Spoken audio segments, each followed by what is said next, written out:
ஹாய்ங்க. இன்றைக்கி நம்ம புளிக்குழம்பு தான் வைக்க போகிறோம். எப்படி வைக்கலான்னு பார்க்கலாம். நான் அதுக்கு தேவையான பொருள்லாம் எடுத்து வச்சுருக்கேன்.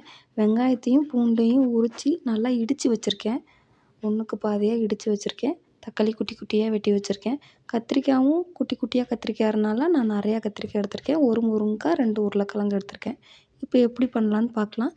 வடச்சட்டியை வச்சு நல்லா எண்ணெய் ஊற்றி கொஞ்சமாக எண்ணெய் ஊற்றி நல்லா காஞ்ச உடனேயே கடுகு, கொஞ்சமாக சீரகம், கொஞ்சமாக வெந்தயம், அப்புறம் கருவேப்பிலை போட்டு நல்லா பொரிஞ்ச உடனேயே பூண்டு போட்டு நல்லா வணங்குனதுக்கப்புறம் வெங்காயமும் நல்லா போட்டு வணங்குனதுக்கப்புறம் லைட்டாக கலர் மாறி வரும்.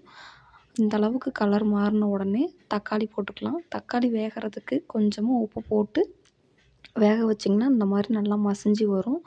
அதுக்கப்புறம் நம்ம எடுத்து வச்சுருக்க காய்கறி அதில் போட்டுடலாம். காய் வேகிறதுக்கு கொஞ்சமாக உப்பு போட்டிருக்கேன். உப்பு போட்டு நல்லா கிளறி விட்டதுக்கப்புறம் நான் இந்த எண்ணெயிலே வேகணும்னு ஒரு 10 நிமிஷம் மூடி வச்சு வேக வச்சேன். இப்போ அரை வேக்காட்டில் வெந்திருக்கும். இப்போது மிளகா பொடி சேர்த்துக்கலாம். மஞ்சள் பொடி, 2 டீஸ்பூன் மிளகா பொடி போட்டு நல்லா கிளறி விடணும். உடனே தண்ணி ஊற்றக்கூடாது. ஒரு 5 நிமிஷம் எண்ணெயிலே இருக்கட்டும். அதுக்கப்புறம் காய் வேகிற அளவுக்கு தண்ணி ஊற்றி நல்லா கிளறி விடுங்க. இப்போ உப்பு கரெக்டாக இருக்கான்னு பார்த்துக்கோங்க. எனக்கு கரெக்டாக இருக்குது. அப்புறம் சின்ன லெமன் சைஸ் புளி எடுத்து இந்த சைடு நான் கரைச்சி வச்சுருக்கேன். பாருங்கள் எந்த அளவுக்கு எண்ணெய் பிரிஞ்சு சூப்பராக வந்திருக்குன்னு.